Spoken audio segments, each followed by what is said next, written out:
Tim, I didn't see you coming up, man. You've been working all day. I've been sitting on the porch drinking whiskey, but I was just thinking about you. By God, here's to you. Hey, sit down here. Did I ever tell you the story about why I came back to Iowa? Well, to make a long story short, and I never do that, Tim, my buddy, if I was you, I'd head straight down to South Carolina as fast as I could and stop the Turtle Guild, because that's why I come back to Iowa. I was walking through Tulsa one morning, about 3 in the morning. Gotta have me a shot of whiskey to go on that. Would you like one? I happen to have an extra shot glass. I thought you might be coming by. Anyway, as I was walking through Tulsa one morning, downtown Tulsa, it was about 3 or 4 in the morning. By the way, this here is the best corn liquor you can get in the universe. Yeah, this year my grandma made this about 75 years ago. She made the best corn liquor in the world when she wasn't riding her bike.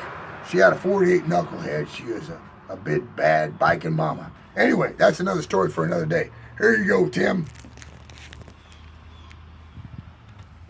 Cheers to us.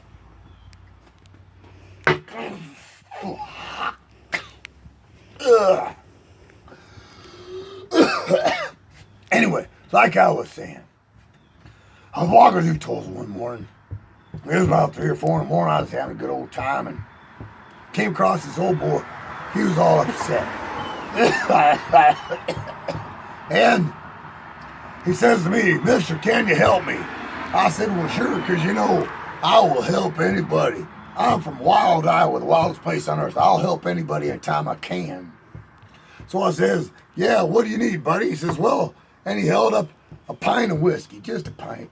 It was almost gone down about there. And he says, "Hey, they won't let me in the building with this here open container." So I said, "Just put her down and go on in." He said, "No, I don't want waste good whiskey." I said, "Give her to me." I knocked it back.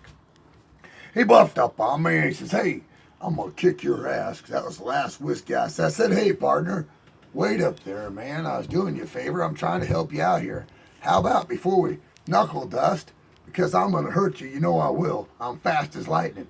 But how about before we knuckle dust, I tell you a story, and if you like it, we call it good, man, because I'm having a groovy night." And he says, "What?" So I started talking. "Well, see, a few weeks ago, I've been going out fishing.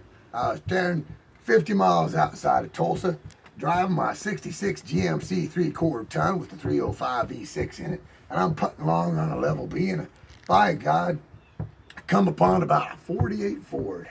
It was a piece of crap, though, man. It hadn't been taken care of. It was falling apart. Going about 3 miles an hour. And I couldn't get around him on this level B. And there's no way to get around him. So I popped me another beer. And I said, "Well, I know in about 6 miles, there's going to be a used-to-be town. Probably the same way down South Carolina. Well, it used to be town here, used to be town there." Well, I thought, so I chugged that beer. And by God, he slams on his brake.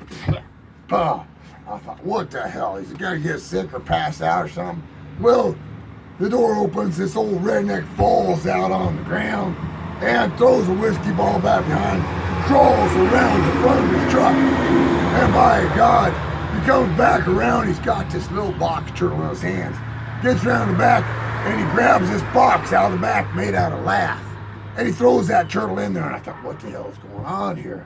By golly, there's something going on. Well, you know, the Native Americans, they collect them turtles and make rattles and things out of them for their festivals and stuff. But he didn't look like no Native American, just looked like a purebred redneck kind of guy who was drunk off his ass as usual. I thought, what the hell? Anyway, gets back in the truck, and here we go again. 3, 4, 5 miles an hour is top for him. But I know in about 2 more miles, it's going to be used to be town to get around him. And here we come, I'm ready, because I'm going fishing, and I better have me another shot, Tim. It won't take long, this is a short story. But I'm telling you, we finally get to that town. I'm getting ready to whip around him when he pulls off down into a used-to-be handball court. And I look over, and by God, there must have been 25, 30 old beat-up station wagons and pickups, and there's nearly 100 drunken, tobacco-chewing rednecks spitting and slobbering all over each other. Started fist fights. I saw a couple teeth fly, and I thought, oh hell, I'm not from around here, you know. I'm from Iowa, where everything's wild. And this down in Oklahoma. So I slowed down, had the right truck to get by, but I used to have long hair, and I knew if they caught me out, nobody'd ever see me again. So I went on by, up over the hill, but being I'm wild and crazy, my curiosity got the best of me.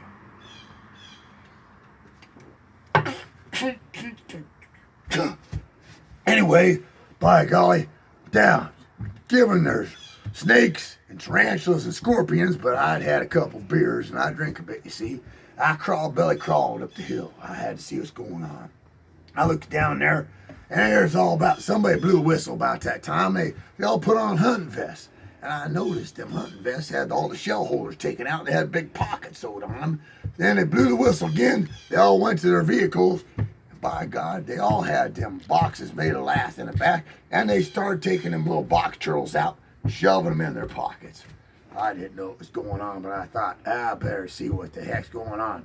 Luckily, I had a couple beers in my pocket, and I was set for at least 2 or 3 minutes. Well, as it turned out, well, they blew the whistle again, and they divided into 2 teams, and they commenced to throwing these turtles at each other as fast and hard as they can. And there's turtles flying this way and that way. Rednecks get hit in the head, blood's flying, noses get broke, teeth get knocked out. There's the old guy up there, up at the front with a chalkboard, and he's commencing to write down score, score, score, score. Well, it was about like a hockey game, 3 periods, and in between each period, they dug the busted up ones off to the side, and then they start again. Well, I'd never seen nothing like it. About the 3rd period, one got loose, about like at a hockey game if you're sitting above the glass, man, in the nosebleed section where I gotta pay. Well, by golly, the turtle come flying by me. And turtles ain't supposed to fly. They're helpless little creatures. They'll eat your garden. But here he comes. His eyes are this big. His little mouth's going. And it flew right by me and hit a tree, man. Slid right down. I thought, by God, if there weren't so many of them, I would have waded right down in there and put the thunder of lightning fist on them. But there was too many for me to handle right then. So I thought I'd do a little research. I noticed the sunlight kept glinting off a pin on their lapel. Well, as it come to find out, they had formed a turtle guild. You see, just a few weeks prior to that, they had made chicken fighting illegal in Oklahoma, and them rednecks was looking for some more sport. By God, they formed a turtle guild. Now, I thought, we got to do something about that. Humane Society says, we don't protect turtles. They got shells. They're tough. I said, that ain't right. You better back off. PETA said, no, we don't eat them, so we ain't protecting them. I said, that's enough. I'll come to Iowa ahead of them. And you better get to South Carolina as quick as you can, too, Tim, because they're headed that way, too. And I'm saying, here's the deal. I'm stopping the turtle guild. I'm doing all I can. I'm taking checks or cash, but you can make the check out to me. $300 is the bottom line because, you know, we got expenses, you know, paperwork and such. I can't give her a receipt. My receipt book's done filled up. It's not tax deductible, but I'll guarantee you the money is going to a worthy cause. We're going to stop the Turtle Guild, and Tim, if you're down there in South Carolina right now, spread the word. We can do it. We can stop the Turtle Guild, and let's have us another shot right now. Maybe 2, because, you know, God bless Grandma, you know what she said. You can't have too many tattoos and piercings. You can have enough, but not too many.